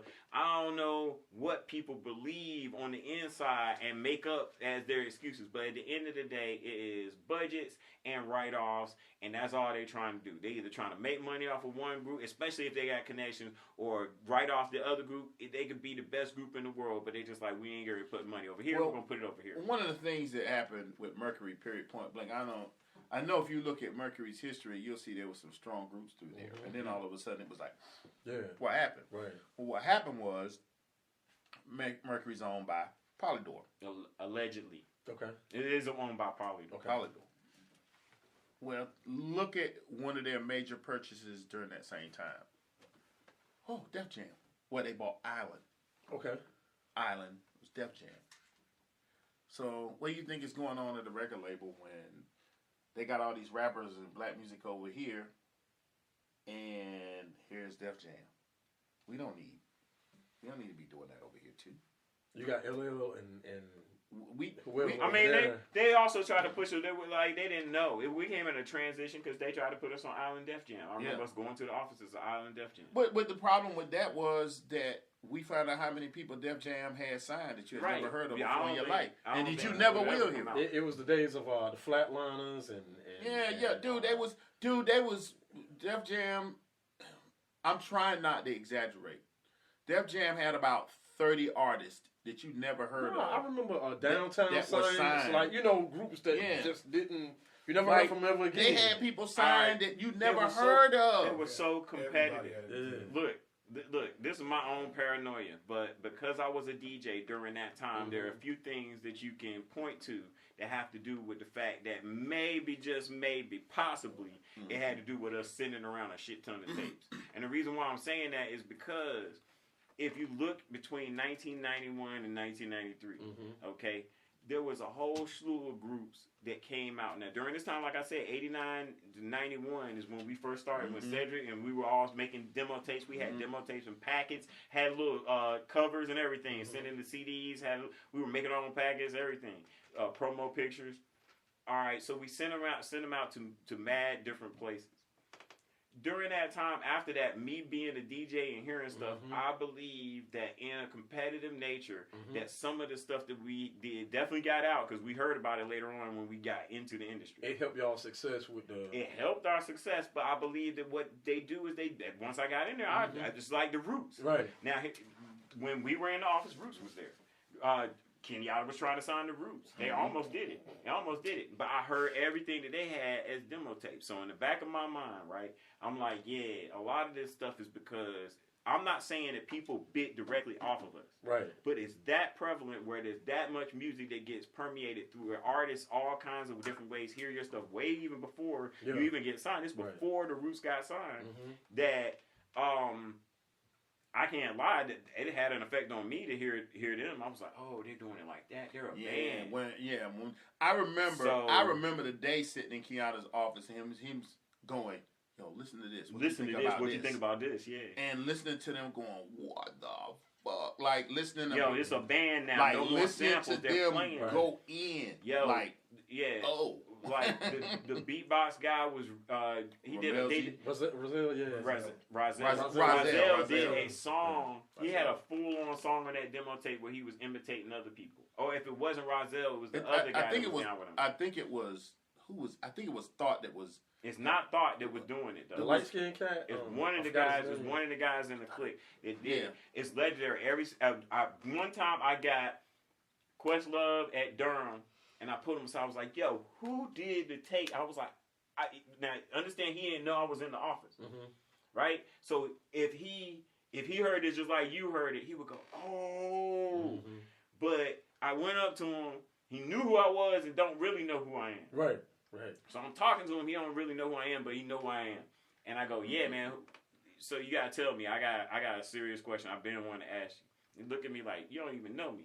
I'm like, yo, what were y'all thinking when y'all made that tape where y'all, on your demo tape where you made all the songs and you were doing Everybody Busta Rhymes, Q-Tip and everything? He didn't answer me. He was so shocked. He just kept saying, yo, no, how do you know? How do you know this? How do you know? Right. I was like, bro, I was there. I'm saying I'm leaving. You in North Carolina. Right. We're in North Carolina. Right. We had to. This is within seconds of me talking to him. So Right. it's like this. Hey, what's up, Questlove? He's like, yo, what's up? I was like, yo, hey, man, this is the first time I got a chance to ask you since back then. Mm-hmm. Yo, who was on that tape? So I'm thinking maybe you know who I am. Mm-hmm. Clearly he don't know who I am, and his face goes befuddled. He goes, yo, he pulls me with his shoulders like, yo, how did you hear that tape? I said, I was there. He was like, how did you hear that tape? I was in the office, and that was it. So I haven't talked to him in all that time. Never seen him again. Right. My main goal is, like, we're going to release. I'm definitely going to hit him up and be like, bro, I ain't never get no answer. Like, tell me a story about it.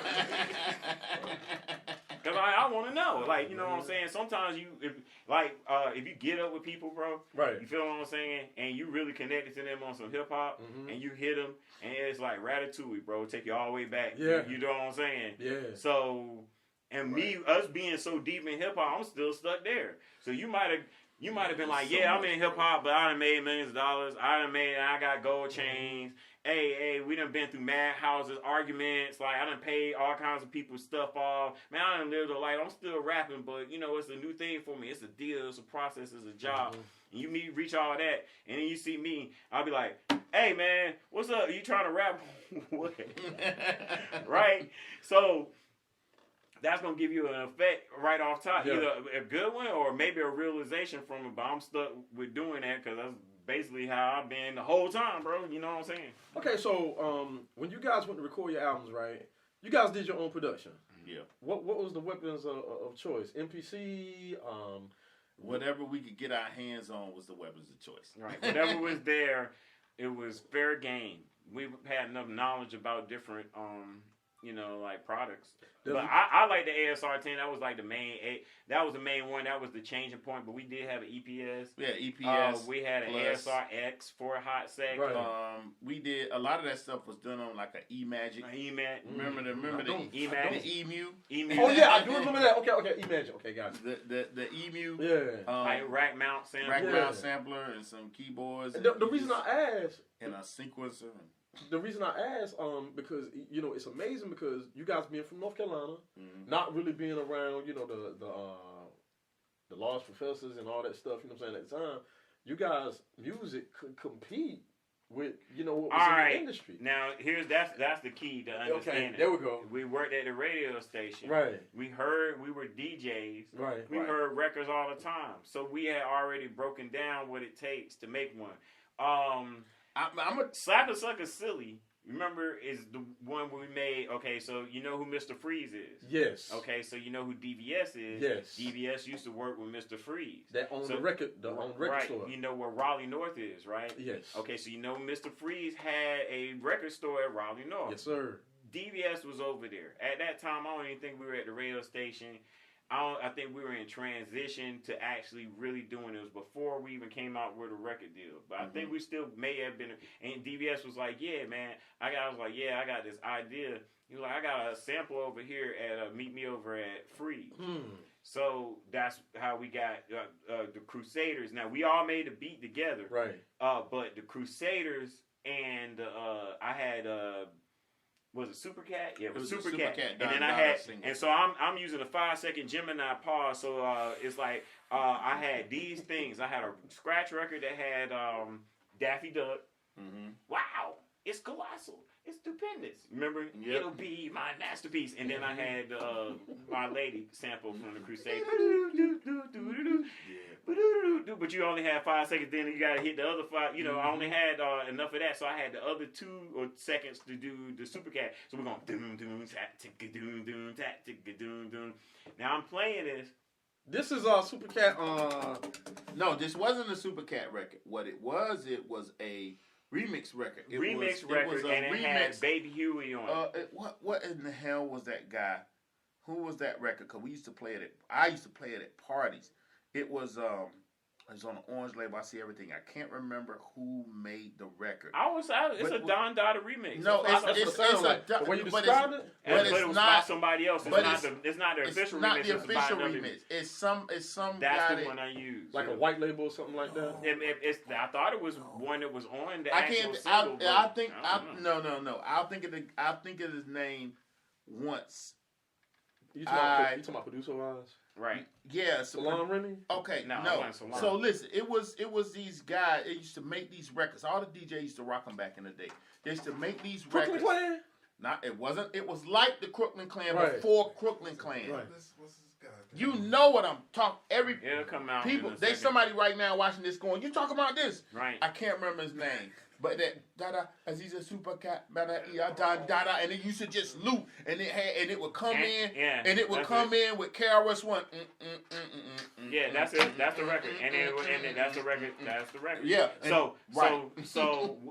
But what I'm saying is that was part of the spontaneity. What I'm trying to say is each one of these little sprinkled moments around here you're actually familiar with. Yeah. If from a different aspect. Yeah. If you put them together, it sounds like what it is. Is that, we were there at a time where all of it was being born. And part of the reason why you don't hear of us today is probably for the same reason if you in your true hip hop self before we all got taken over by the modern hip hop era would have wanted to try to deliver, to make some music that actually means something to you and the people that surround you, but stay authentic and be true to it. Right. Now, in today's market, it's very difficult to seem that way because they've been inundated with so much commercialism that they believe that they're doing something that's true to themselves, but relying on the crutches of everything that they learned. Or where we were like, nah, just bang on. Like F that. Hands. The production for us was trying to get, which is always any producer tell you, what you're trying to do is get what's in here out of the speaker. Right. Period. Point blank. But we had these wild ideas or these wild things, and we wasn't just trying to get a sound out of here. We was trying to get a feeling out of here. Right. Because he was saying before, our production is kind of based around how do you feel when the music's playing, not how does the beat feel. How do you feel when the music is playing? But see, what amazed me was the production was on the same level as Stimulated Dummies. Well, we did Bomb Squad. But guess what? those are the people that we messing with. But we didn't know. Right. We didn't know like people. He said, right. Bro, we didn't know those people, but we also didn't know what we were supposed to do to sound That's what I'm saying. that. Right. It's amazing that y'all didn't know technique. We didn't you know what I'm no saying? technique. Yeah, we was just like, boom, that's amazing. it's like this. This is put it supposed together. to sound like this. Right. Okay, and however we had to do, whatever we did had to do to make it sound like that. Now, we came up with a lot of innovative, the thing is this, because you have to understand that many producers of today, even though we might not have been popular, you guys all listen to our stuff. Yeah. So we know, even if you don't say something about it, where it all generates. So if you came 2-3 generations after it, see, for me, like the double and the triple, that comes from Q-Tip himself, not Jay Dilla or Ali Shaheed Muhammad. That's Q-Tip doing it. So that's a part of my lineage in terms of doing that. Now, nowadays, you ain't going to know that, especially with Yaggfu Front, because if you don't look at that time in 1993 and right before that and be like, boom, okay, well, they were sending it around. They ain't really get a lot of props from North Carolina in terms of press, and everybody basically was hearing it, but they ain't know what to do with them because of North Carolina. Then you'd be like, oh, they got a raw deal. People be like, oh, you guys got a raw deal. But for us, we know we influenced hip hop. We influenced the Mocha Onlys and the Ninth Wonders and you know what I'm saying? Like, they can't deny that they didn't hear us, hear something innovative in it, and want to try to do it themselves. And he just says something that's cool that you'll hear over the next year or so is he has his style, right? When you hear his production, if you know it, if you listen to it enough, you'll know it. You'll know it. Even though it might not sound the same, it could be no samples at all, or it could be nothing but samples. You're gonna know it's him, because his his shit swing Mm-hmm. like it's like it's a vibe, right. Like with me, I like weird noises. Mm-hmm. I like weird noises, and I like the drums to hurt your fucking ears. Like I want my, Even today, my shit to slap, Word. Right? Word. And I like the weirdest sound you can possibly find. That's my shit. That's what I like. I like hardcore bottoms and light, floaty, delicate tops. That's what I like. Or I like the whole thing just as like, what the fuck is going on? Somebody's about to bust through the door. Kool-Aid's about to come in the door. Like that. Right. Jingle is like, Jingle has this thing where he's got this gift of being able to take samples from places that you would never thought that you would sample that and loop that motherfucker up perfectly. And you'd be like, what the fuck? And it just sound crazy. He had a track he made was so dope. It was a Anita Baker sample. We legally harassed the hell out of that lady to get her to let us use that sample. Right, She wasn't fucking with no hip hop. Right. But that, if we could have ever dropped that, it would have been huge. I mean, I ain't gonna lie. Hold on, I don't know if you gotta pause it. But I ain't gonna lie. Keep going. No, I don't like, nowadays people just be that's the thing about sampling nowadays is that they are coming after you, but not unless you're making a certain amount of money. Right, it's Right. So I heard dudes sample stuff like Mickey Mouse, Pac-Man, all that stuff, and then release it on digital media and get away from it. They just circumvented it. You pay your money now. You pay your stuff. You can go on sites now and clear a sample for who are you? What do you do? How many people? How many listeners? How many people you got? Your mechanical license? Yeah, give us $30. Yeah. Clear your sample for $30. Yeah, you like, got all kinds of y'all have. It's different now. Speaking on the stuff, yeah, like we now had to do it with sticks and rocks. We sound like the old people from back in the days. Like, right. I got call back in the lawyers day, and I only had 5 seconds for a sample. Your youngins got all these gigabytes. Yeah, right. You know what I'm saying? We had to take 4 seconds and turn it into a whole album. You can sample the whole. It's songs out now that samples almost the whole. I heard a joint, man. Where a cat rapped over the entire. What's the joint? Don't Look Any Further. It's rapped over the whole thing. Put one of them southern beats on that and rap. I'm talking about the guy come in singing and everything. He's still rapping, bro. And I'm like, this is out of hand. This is out of hand. Well, if you trip out, you'd be like, hey, like you say something like, you know who Mtume is, and be like, who? Right. And so what I'm saying is the worst part about this is man, like I blame the worst part about it is the people who came after the new school did not take that money and invest in preserving what came before them. I don't like that part because, I mean, like, we weren't the type of group to do it. But if we had made millions of dollars, there would have been a lot more preservation. We came at a time where we weren't going to make that much money. It was a transition between people selling like 200, 300,000 records to gold, to platinum. So you would have the people, to like 10 people who had already gone gold or platinum. And then you would have most people who it was a glut of hip-hop that came right after Self-Destruction and right before NWA. Right. And so right during that time, it was hip-hop trying to figure it out. You had Madcap, you had Yaggfu Front. Yeah. They wanted Souls of Mischief. Like, these are groups that they were trying to, like, promote as being, different or more lyrical. But these are the most classic albums that people are like people are on the hunt. They on a constant hunt. For these projects though. Even today they want to hear the golden era sound. They want to hear that. Well, it's like the like to me, like for instance, a perfect example of that, Paul's Boutique. Okay. When Paul's Boutique came out, Beastie Boys. It was my favorite fucking record. 4 second that samples. Shit was crazy. The whole album was fire from top to bottom. But it went over everybody's head. It went over mine. To the point where I still haven't heard it today, dog. Dude, But here's what I'm saying. Go back and listen to Paul. No, I'm gonna have to. Yeah, I'm gonna have to.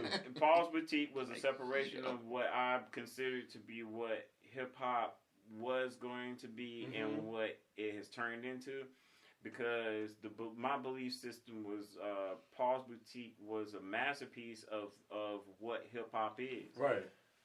But somebody young today would hear it, not understand that it took them to really chop up, chop up small samples. Dust Brothers, yo. And how seriously dope their rhyme patterns and back and forth collective delivery was for delivering what hip hop is. It is the law to look at them and go, hey, those guys were white rappers from New York is a travesty to the essence of what hip hop is supposed to be, which is a mix of an expressive creation through vocal expression in a monotone way or in a hip hop way, but through making beats almost unique to anyone else and not the same to anyone at all. And if we don't have that anymore, then we don't have that. Yeah, that's a big part of hip hop that gets missing. If we just got kids like when Fruity Loops hit, and everybody got free programs. A lot of the discovery is gone. A lot of the appreciation of the music is gone. When you start getting free samples from everywhere, you don't even know who did it. Yeah. You know, you got a whole beat pack like of all kinds of samples and stuff. Oh, yes. And you just sampling away. Yep. And you're like, hey, you're playing this for people. You don't explain to them how it is you created it. You're not even sure how you created it. You're just looping different loops together. And you're like, hey, I'm a producer now. Right. Like all of that weakens stuff like printing more dollars weakens the economy. So I do feel like that there is creativity in all those things, and everything elevates and it gets better because you have many opportunities to create.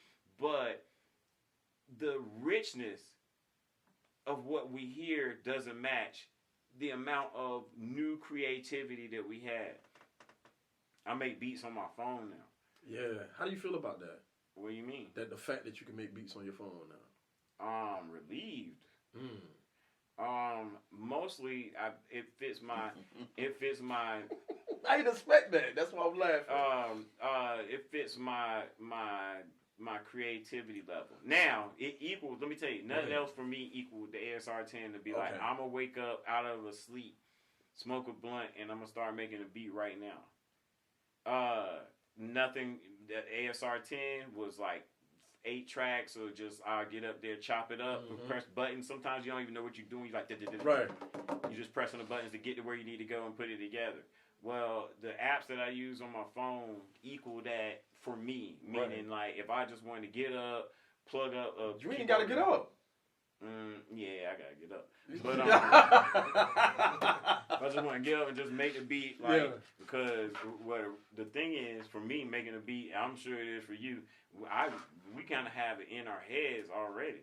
So it gives you a quick way to go ahead and map out your you gotta get it from here. You gotta get it out of here. So you guys are golden era cats that actually embrace the technology that's out right now. You just don't. I think we were ahead of ourselves. Okay. And then technology is now catching up with y'all. Us, and that's no cap. Yeah. That's just I believe from everything you're saying, like from you wanting to do your own content, jumping off of this. Those are the criterias that's necessary enough for you to get a deal.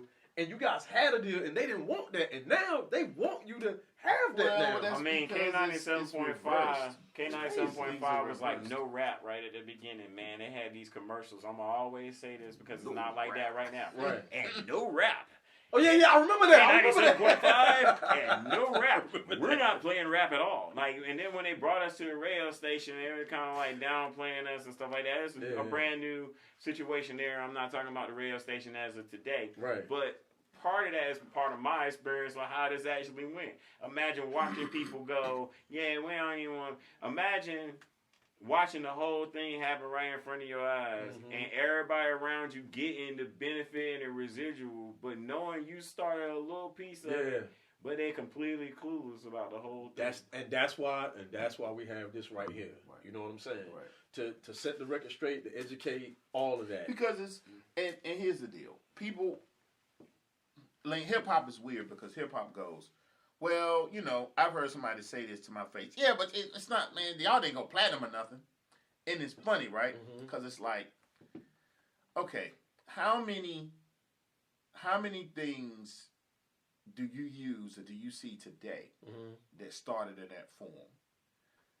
Let's say something completely. Let's take the cell phone. Right. There's nobody don't have one of them in their hand. Right. Right.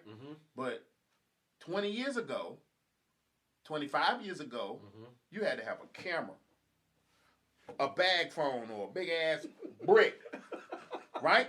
You had to have an antenna array to be able to communicate with the satellites in the sky. The cigarette lighter in your car had to work. You had to be able to have a big ass battery, right? Yeah, the Motorola big bag. Oh, yeah, it was a battery? The bag was like a bag. The bag was the battery. Right, it was a bag this big, right? And the phone was in the phone, and then you would pull it out, and the whole phone was the bag. That's right. Right. So understand. Yeah.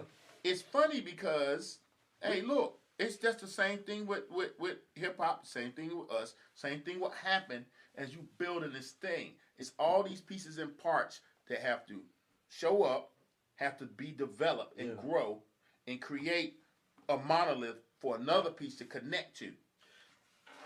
You understand what I'm saying? I do. And then, okay, so now you got these two pieces. Now what's here? There ain't nobody selling millions of records nowhere without that first dude who was on the microphone rapping, saying rhyming words, and the dude over here cutting up two pieces of his dad's favorite R&B record. Somebody had to walk so you could run. Right. You know, but the way I feel about it, you know, and you know, it don't matter. I just want to tell y'all my mindset and whatnot. Okay, so, you talking about the phone now, right? That everybody have in their hand, right?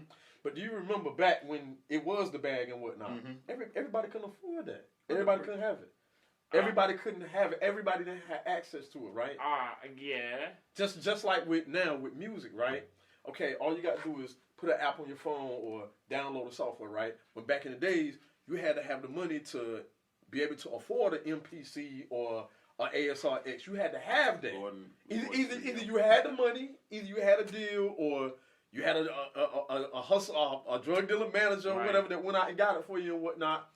That kind of made you special because everybody wasn't doing it. Everybody wasn't doing it because everybody didn't have access. If you wanted to do it, it's either because you wanted it so bad that you was willing to get the money up, or somebody believed in you so much they let you use that they'll let you use theirs. Yeah, that's where everybody wasn't doing it. So from what you, so what I'm basically what you're saying, I'm gonna add on to that. Okay. What you just said, I'm gonna add on to that. The thing that's happening now, along with that, is why I feel like a lot of dudes, like especially in my era, get a little disgruntled, which I try not to. Is the idea that now kids are taking other people's blueprints, right? They're taking other people's blueprints and they're applying them, and then they're just sprinkling a little bit of themselves and on it's top mine, of it, right? And then they go, yeah, yo, look at me. I just ain't nobody ever did this because I use these three words and he don't, right? That's a weirdness that's going on because in the state of hip hop, and people like to change rap from hip hop, but actually rap is a part of hip hop. So, but I'm not gonna go there. Right. The idea is when we started, you were supposed to come as original as you possibly can. Right. Is you knew if you wanted to stand a chance in this, couldn't be a biter. You couldn't be a biter. Right. You had to come as original as you could. Of course, nobody was coming 100%, right. But you had to do as much as you could to stand yourself. Right. And now it is the opposite. Now it's nobody pay attention to you unless you sound just like somebody else, as familiar as possible to this person who was successful. Because this is the successful formula. It's funny because in my day job business, I have watched over the years companies go out of business because they won't innovate. This company was doing this for this many years. We're doing what they were doing. We just added this. Now we can just do it on the internet. Right. And then get surprised when all of a sudden they bankrupt, they out of business. 4 years ago, they was making $1.2 billion a year. This year, they filing for bankruptcy. How did that happen? Hey, because some kid in his basement came up with a way to do this, completely different than anything you were ever doing. Right. And you had no idea that people would like this thing. You Right. thought it was stupid and silly. Yeah. Right. And now he's a billionaire. Yeah. One kid in a house with some angel investors. Right. He's a billionaire because he was like, and so many of these people that came out of the box to them. So now the music industry is not what it was. Music record labels and stuff like that, they're kind of crippled now because guess what? We could get out here and put some records out and do some flavor, make our own videos, make our own everything. We can go tour all over the whole world. We can do whatever we want. We can reach every parts of the globe with our brand of hip hop. Right? It's us, and we can make a considerable living, and we don't have nobody over us telling us what to do. It's people that still want y'all music today. Taking pieces of it. It's still a considerable amount of people that want y'all music today. Whether it's for the love of the music or whether it's to have it in their collection. You know what I'm saying? Right. Because you guys got like this seriously dope brand. You know, and as far as production wise, you know what I'm saying? Do you guys still try to maintain that sound from back then? Because that's a sound that's missing. And it's also like a commodity, you know what I'm saying? So yes, and here's the thing. I know you try to stay sharp with current. No. But do you know, this is the thing. We have always tried to be sharp with all of it. Right. So in technical terms, we have, to me, this is you tell me if I'm wrong. To us, we have that same sound, it's just it's 2023 sound. Yep. Then we also can make we're many style, just like you first said. Oh, we listen to go-go. We were first influenced. So we make stuff as at a whim. Some days we might make trap. Some time, but here's the thing: how do we present it? Right. So that's moving into the future because what we want to do is we want to stay authentic with Yaggfu Front. We want to make sure that that's good. Yes. But we don't want to give anybody the impression, we stagnated. And then we also got all these new things that we do and innovative things that maybe even future forward that we want to present as well. Right. So one of the good things about Yaggfu Front is that's the big elephant in the room. People gravitate to what they hear usually. I guess my question is, are we gonna keep Yaggfu Front brand like it is? I know you guys got other projects and other ideas and whatnot. But as far as it's a Yaggfu mixture Front, of both. Like we want to come out with something that's authentic to what it is, but also. Right. Like I would maybe put something in a capsule. Yeah. Meaning, okay, for over here, these guys like this right here. But still, he's got solo music coming out now. Jingle's got solo music coming out now. And I got solo music. It's not that we're not involved. We all are together because we have a record label together. The reason I asked, right? Because I went looking for Action Packed Adventure on the streaming sites. Sure. It's not up there. Well, it is up on Apple Music. It is not up on Spotify. Yeah. It was taken down off of Spotify, but it'll probably be back up on Spotify. Well, but we just released the Secret Tapes remastered. I heard that, and that's on all streaming platforms as well. If you guys go check that out. Now, matter of fact, I was listening to the Secret Tapes about 2 weeks ago, so I went back to try to listen to Action Packed Adventure so it can benefit y'all. Okay, appreciate it. There's other ways to listen to it, but I'm telling you, I'm finna listen to it the way it benefit y'all. Instead, I ran into this track that y'all did with Entice, and it sounded like it was from way back, yo. It is. And I loved it, yo. Oh my God. That's what I mean. That was around the same time that we had done that. That was like we just released that. It was a demo that we released of a song that we released this year. It's called Kids with Cackalack. Right. And, see, that's one of those things. Like she jumped right in there.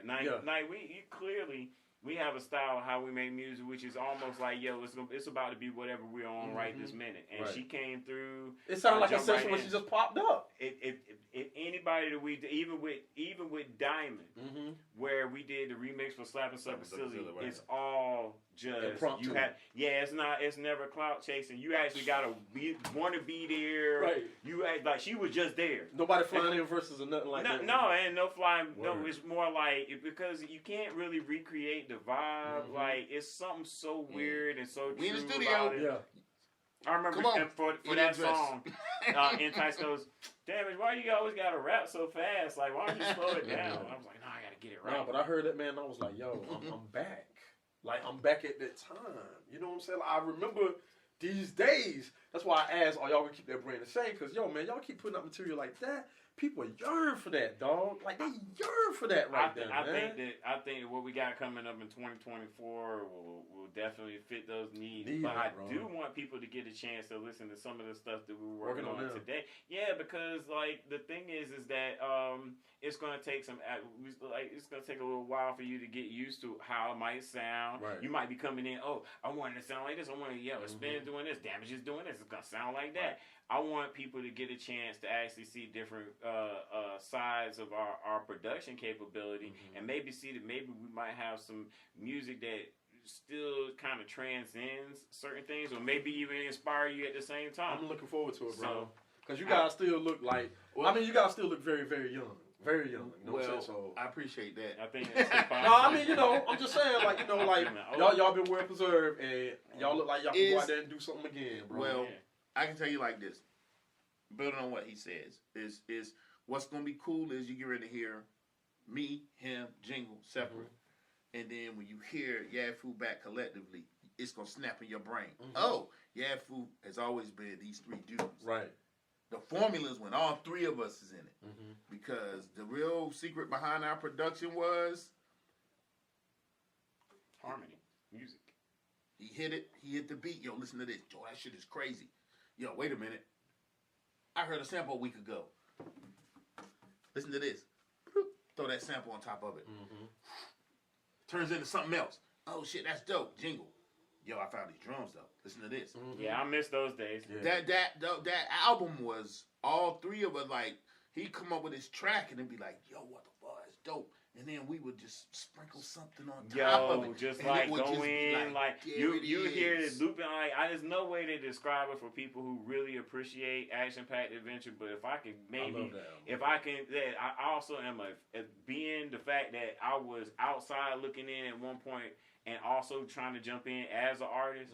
There's weird kind of positioning, but there's one moment in there where I'm trying to zone in at exactly what it was, where I probably woke up. This is at the studio at Virginia Beach. Right. Our daily 7 to 7 every day of the week. You heard that? So we would go in, we leave Virginia Beach and come to Norfolk, Virginia, where Middy's recordings were. Right. So I sometimes would stay up all night. I don't remember what it was I was doing, but something wrong. And then I would come in there. We would go get food, and we would make these songs. And let's say I made a beat. I'm putting myself into it, but it could have been any of us. I made a beat previously at the condo. The condo or whatever. Right? And it's just looping. And I was like, oh yeah, I got this one. And this is in the course of us making it. And then me finding a spot somewhere over in the corner and trying to catch some rest. And then waking up, maybe spin. Well, yeah, like I'm making, this did not happen exactly this way, but it might be this. Spin would actually have found a record. But instead of sampling record, maybe Jingle's messing with the board and Spin's over here, and the beat that I made, now Spin's over here playing like... Right? Because I don't know who did what on one song. Everybody else I know who did what. But one song, Which track? Where'd You Get Your Bobos? I know that I had something to do with the horn. I know you did the drums. I did the drums on it. Now I know either I did the drum, either I came up with the horn, which is I think it was.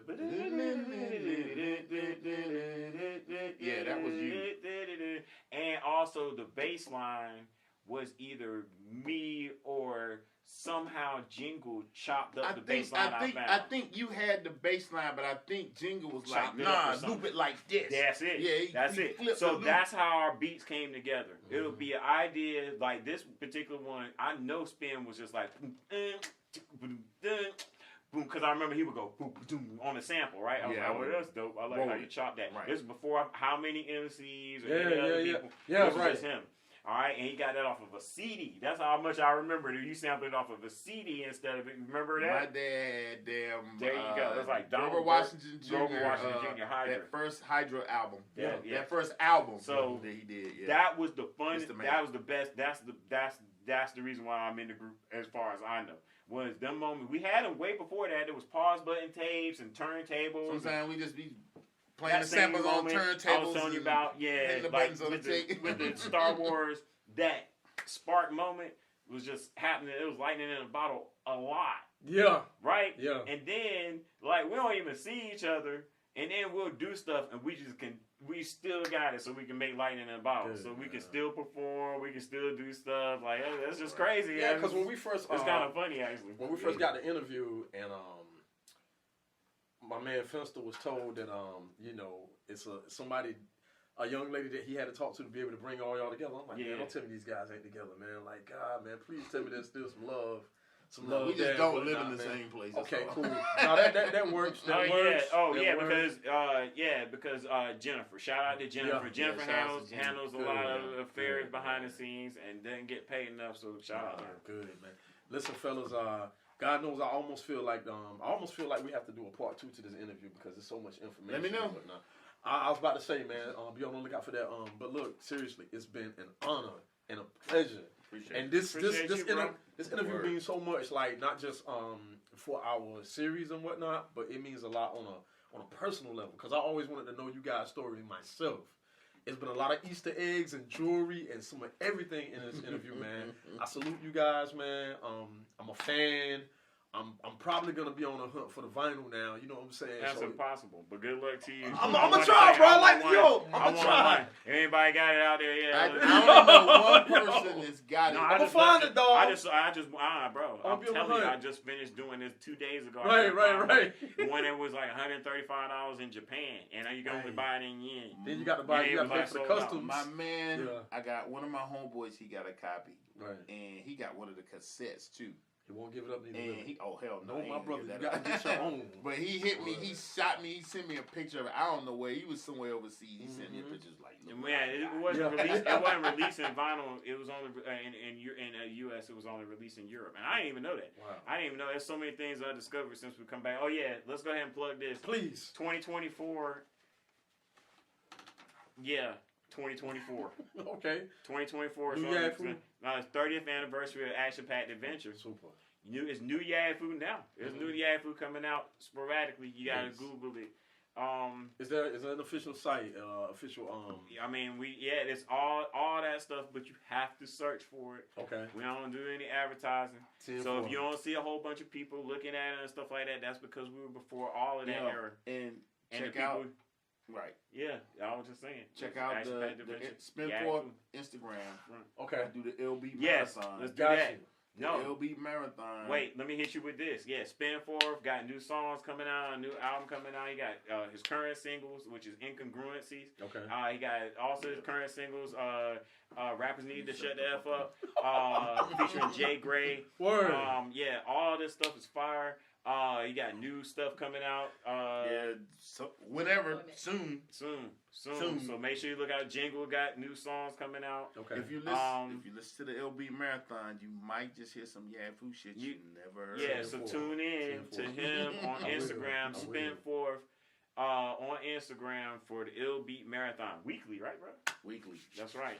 So lots of stuff to shout out about, and appreciate you two guys for Appreciate you. calling us Word up. in. Thank you. Thank you Yeah, so much. definitely. Thank you so much.